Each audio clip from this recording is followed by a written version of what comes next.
안녕하십니까. 대출 읽어주는 남자 대익남입니다. 요즘 고금리 시대에 주택담보대출 알아보시는 분들 많으실 텐데요. 주택담보대출은 아무래도 오랜 기간 대출을 상환하기 때문에 조금이라도 유리한 조건으로 대출을 받는 것이 아주 중요합니다. 지난번 영상에서도 주택담보대출 현명하게 받는 방법에 대해서 설명을 드렸었는데요. 많은 분들이 좋아해 주셔서 이번에는 윤석열 정부의 업데이트된 정책까지 포함해서 한 번 더 영상을 진행해 보려고 합니다. 주택담보대출 알아보시는 분들은 꼭 끝까지 영상 시청하셔서 현명하게 주담대 받는 꿀팁까지 알아가시면 좋겠습니다. 먼저 주담대가 무엇인지 간단히 살펴볼게요. 주택담보대출은 말 그대로 주택을 담보로 하여 대출을 받는 것입니다. 주택이 담보가 되기 때문에 한도가 높고 금리가 여타 다른 대출보다는 저렴한 것이 특징입니다.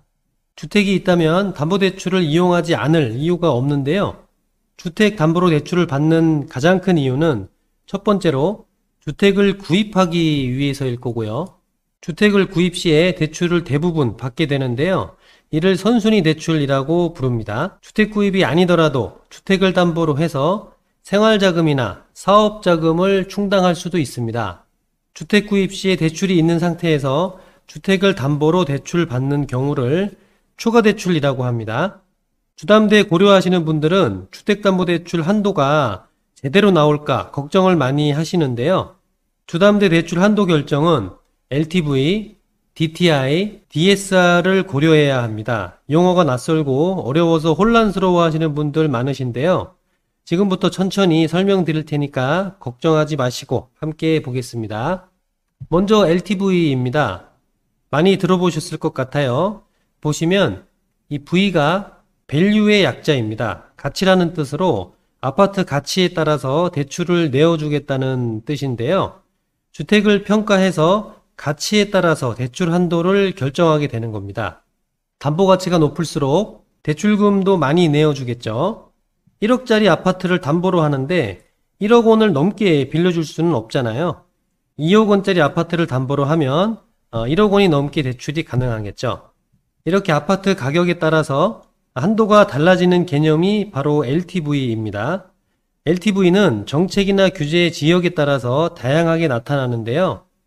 이번 윤석열 정부는 LTV를 지역과 관계없이 70%로 고정했습니다. 생애 최초 구입 시에는 80%까지 규제를 완화했어요. 생각해 볼게요. 5억 원짜리 아파트를 삽니다. LTV가 70%이면 얼마까지 대출 가능하나요? 네, 3억 5천만 원까지. LTV가 80%라면 4억 원까지 이론상으로는 대출이 가능하다는 뜻입니다. 다음으로는 DTI입니다. I가 인컴의 약자인데요. 대출받는 사람의 수익을 고려해서 대출 한도를 결정하겠다는 것입니다. 수입이 연 1억 원인데 1억 원보다 더 많이 빚을 갚아야 하면 어떻게 될까요? 안 되겠죠.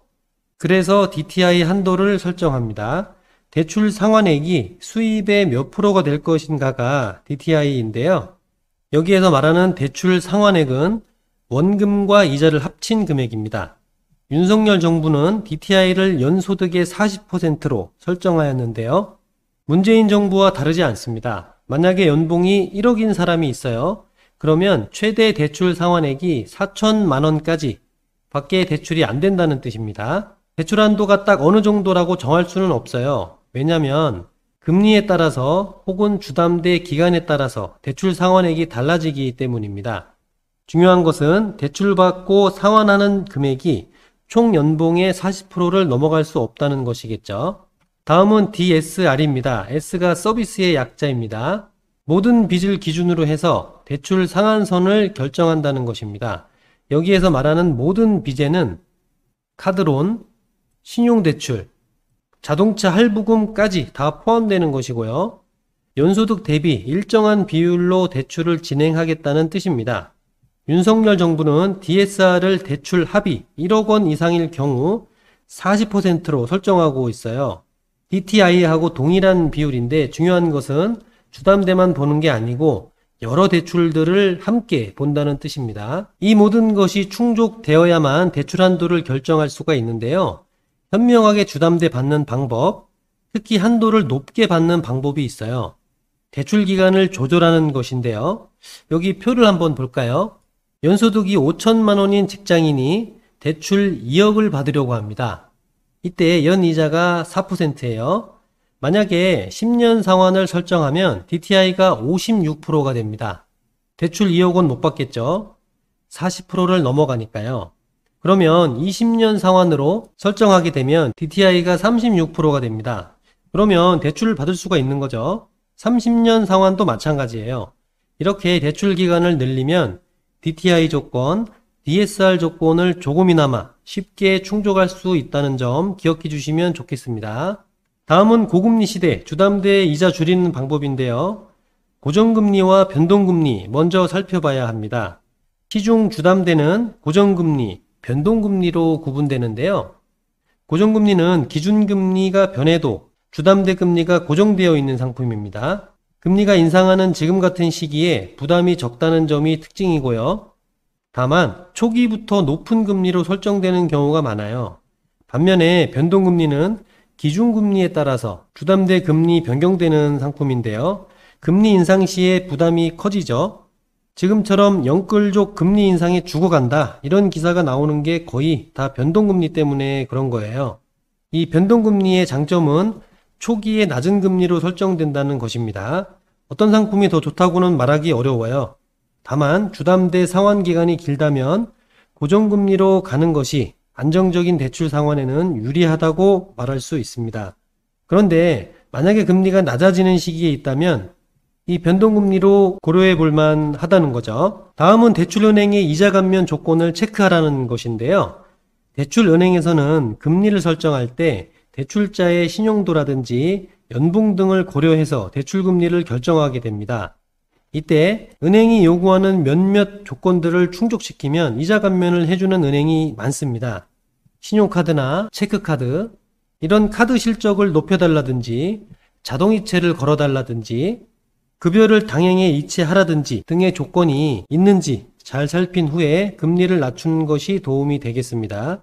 주담대 대출금리는 주거래은행이라고 해서 무조건 낮은 것은 아니기 때문에 발품 팔아보시기 바라고요. 대출을 받은 은행을 주거래은행으로 삼으면 이자 감면 등의 혜택이 있을 수 있으니까 꼼꼼히 살펴보시면 좋겠습니다.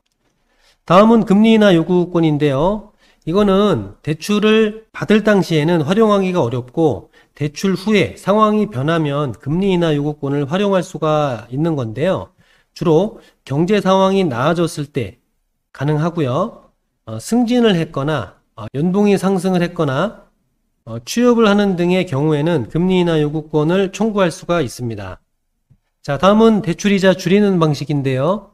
대출을 받으면 대출금을 갚아야 되잖아요. 그 갚는 방법이 크게 세 가지입니다.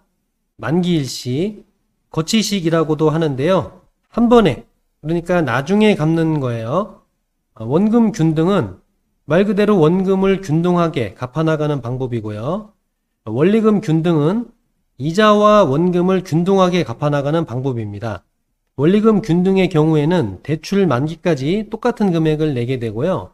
원금 균등은 시간이 지날수록 갚는 대출 금액이 줄어듭니다. 어떤 방식으로 대출을 상환하는 게 유리할까요? 만기 일시 상환보다는 분할 상환이 더 유리합니다. 볼게요. 1억 원을 20년 동안 연 이자 4%로 받았다고 합시다. 그러면 만기 일시의 총 이자는 8천만 원이에요. 중간에 원금을 안 갚으니까 이자가 많아지죠. 반면에 원금 균등은 4천만 원, 만기 일시보다 절반이죠. 원리금 균등도 4,500만 원, 만기 일시보다는 적어요.